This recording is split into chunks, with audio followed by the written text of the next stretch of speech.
Hello, Alex here again. It's time to splice in strands on the 7-foot bullwhip. If you recall from the design, I should be adding strands at 15.6-inch intervals. Call it 15.5. And these are on 3-inch yokes, so I'll be adding strands at 12.5 inches. Let's see what we got. 13.5, give or take. There's 12. There's 12.5. Right, that's where I'm adding my strand. Or pair of strands. Easiest thing to do is to get your little fid or pokey stick up inside the plaiting. Like that.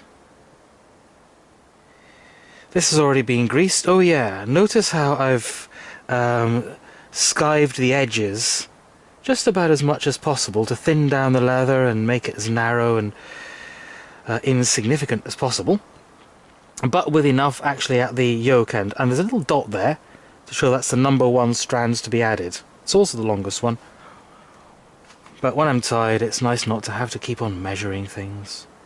So insert that into there.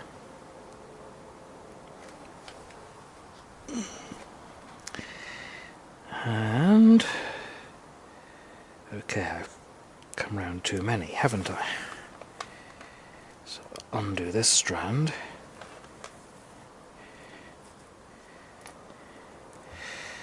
And now I'm able to pull him good and tight. Okay, what I'll do is make sure it's aligned with the eye and pull this strand in so it's just tucked in. There, you can just about see the end of the yoke.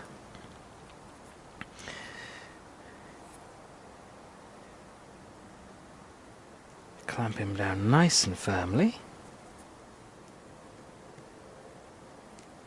You can still see the end of the yoke just there. For ultimate neatness, tucking that in is good, but for security of knowing where the end of the yoke is, like that'll do. Lay that nice and evenly in the middle.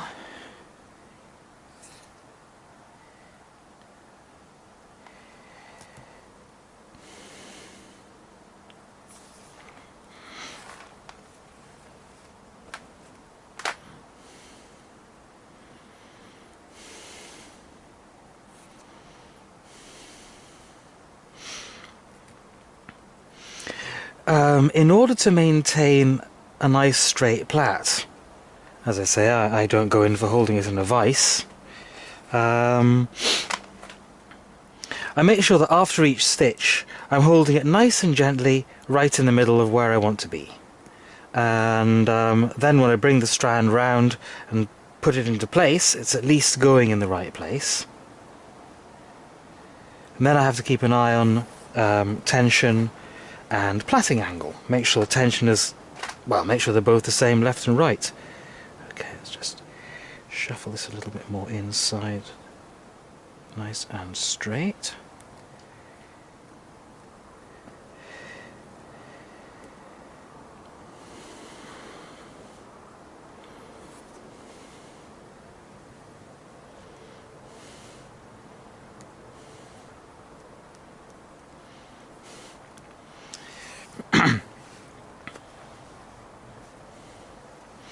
What you also want with plaiting is to make sure the angle of the strands is the same all the way down.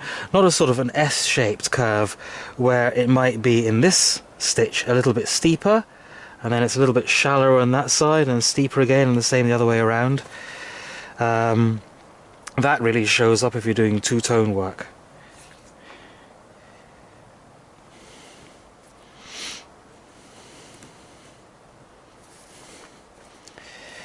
So once again, it's only a couple of inches, but it's a couple of boring inches of 8 plait, which you've seen miles of already. Right, as you can see, there's the end of the strand, and the darkened leather shows that we're now on this, the second tension.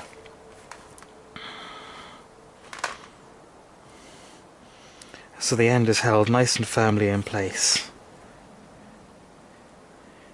It doesn't need to be a very long yoke, because the two strands are attached together. You're not going to get them pulling through. The only danger, as I said, is if this splits, this parts company, which is why I've put a little hole in it to reduce or remove the stress riser.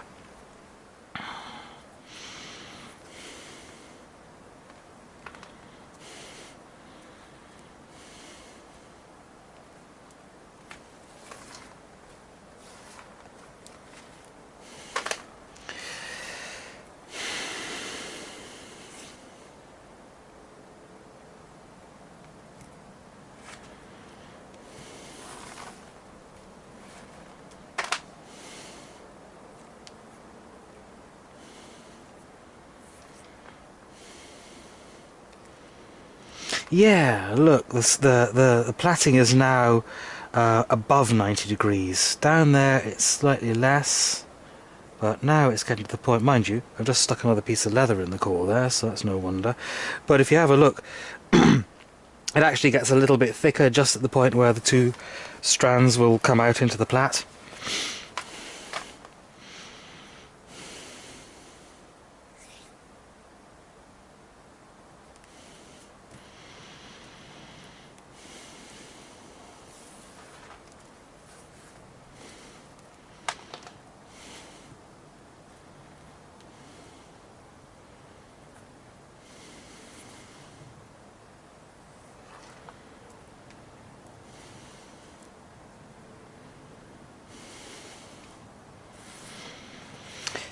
Hey ho, and I got hours of this yet to do.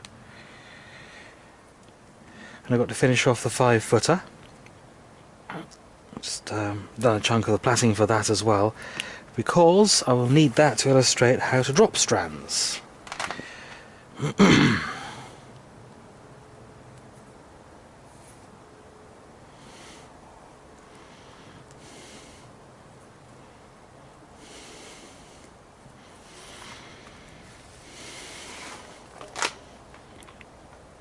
Now, if I had a bolster, I could quite possibly cut a little bit out to compensate for this little yoke going in.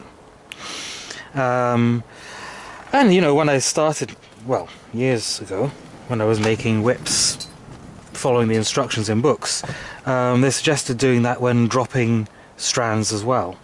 Same drill, obviously.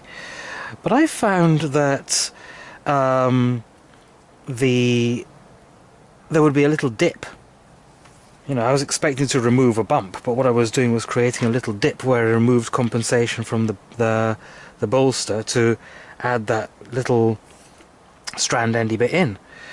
And it seems that when the plaiting gets a little bit, when the angle of it gets a little bit open, like this, it seems to take up a little bit less bulk than when you've just added a couple of strands and the angle's a little bit more acute. So, in a way, leaving the yoke in uncompensated probably compensates for that little difference. Or it seems to, anyway. I've tried different length yokes. The first go at Paul's whip, that tan one,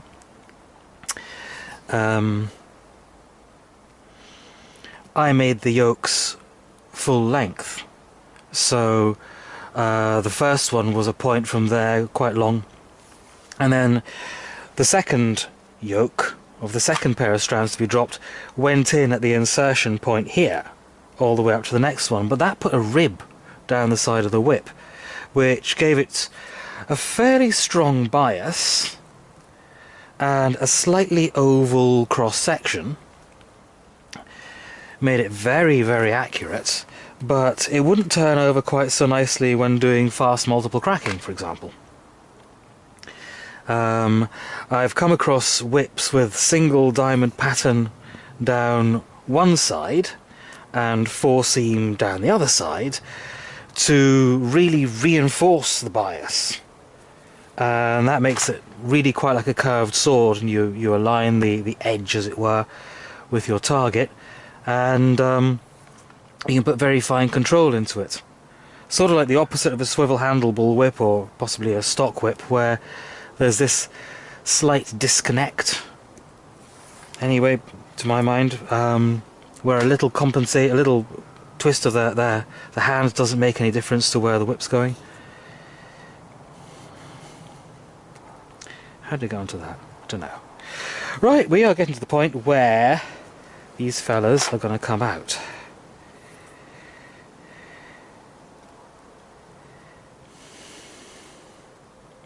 Not quite yet.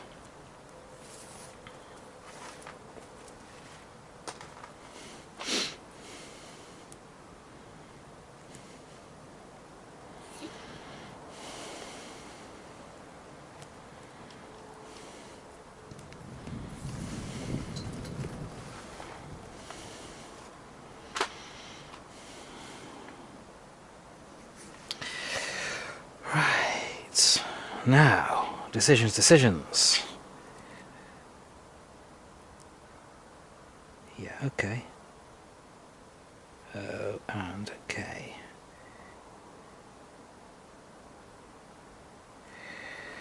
Right. So you go under 2 on this side and over 3. Ah, what am I doing? Got my thumb in the way, you can't see, can you? Right, okay.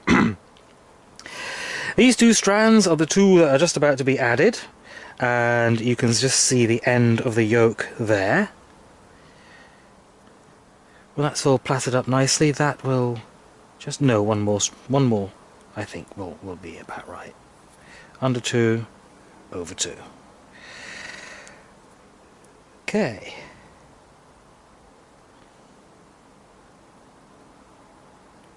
Actually, that is under 2 over 3, isn't it? It just de facto is under 2 over 3. Now, that's not quite where I want it, so that one will have to go there.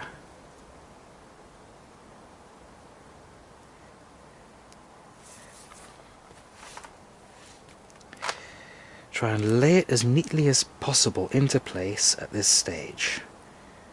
There we go. Right. That side has gone under 2 over 3.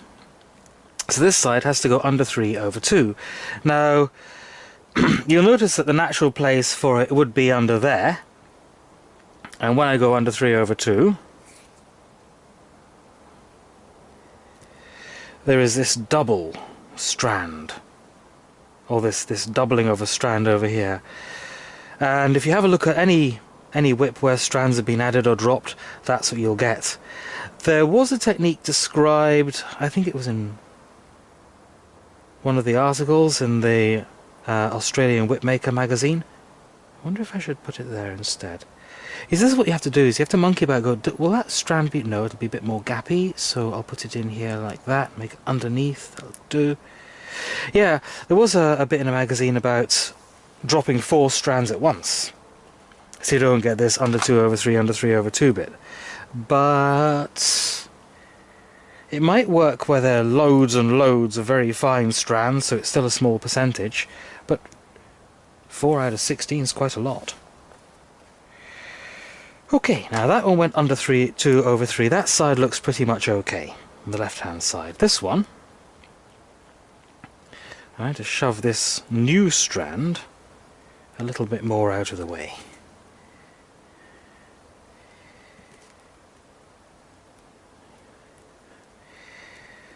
Like that.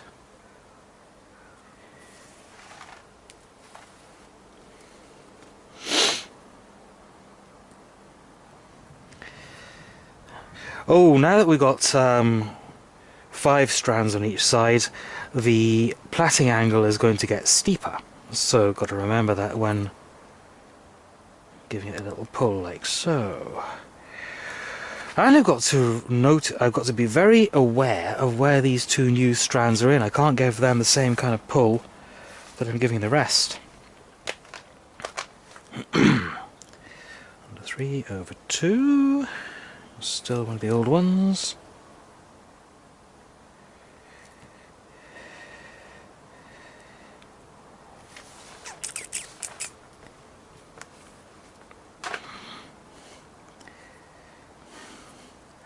Right.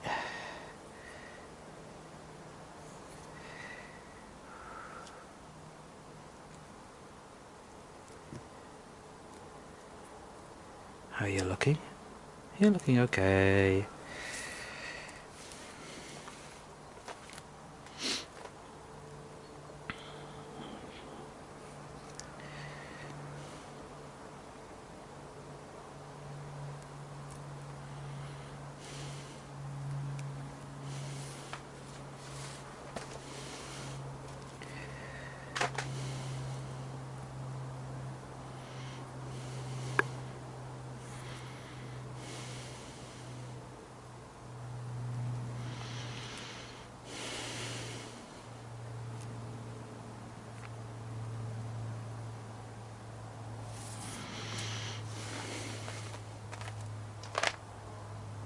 I have no qualms whatsoever about undoing this and redoing it if it isn't quite what I want. Okay, now are you the new one? Yes, you are. Right, that's now number 1. So I just lay this new strand into place.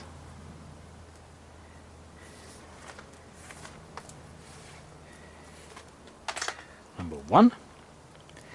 And here's a new one on the other side. Lay that into place. Firmly, so it sits neatly, but not with any great tension. And get a fingernail in there. And tweak it, squeeze it, poke it until it's in the right place. 2.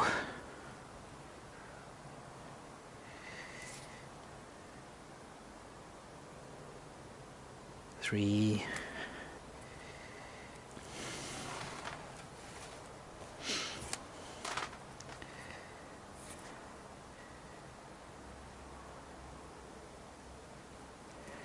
4.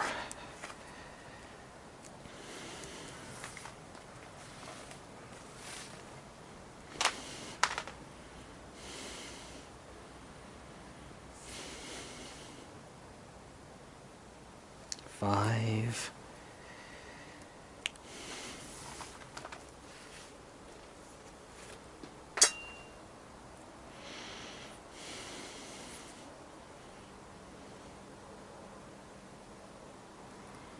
6.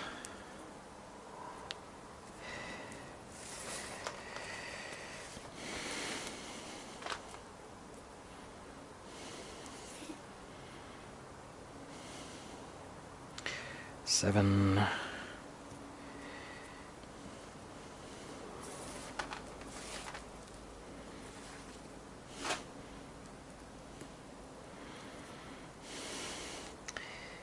8.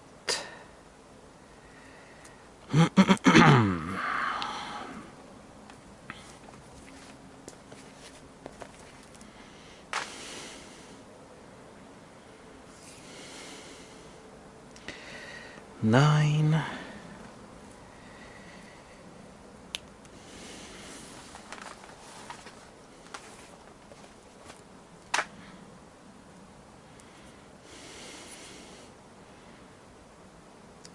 10. Okay, so the next 2 are going to be the new boys.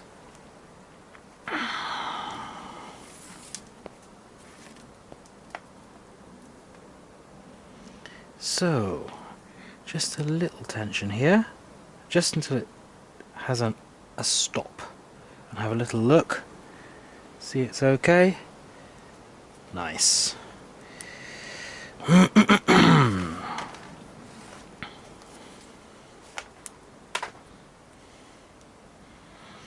Okay, so this is the bit where it's been added prior to rolling, and it's looking okay. There's a little bitty gap there. I don't like to rely on rolling at the end of the whole thing to... Oops. That was number 2, wasn't it? That was a bit of a hard pull. So what I shall do is stick a finger... See, this is what happens. Chatting to you lot, or you one, I don't know who, means I'm losing a plot here. Right. Okay. Tweakity, tweakity, tweakity. And just a little... There we go. That is... Okay. Right. That's number 2. I'll go down again. 3.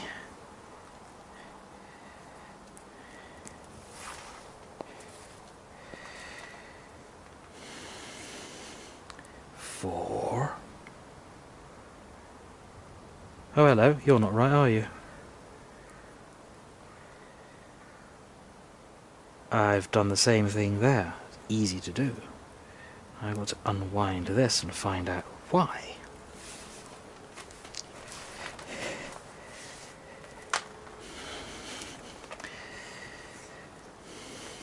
Of course I know exactly why, because I'm blethering.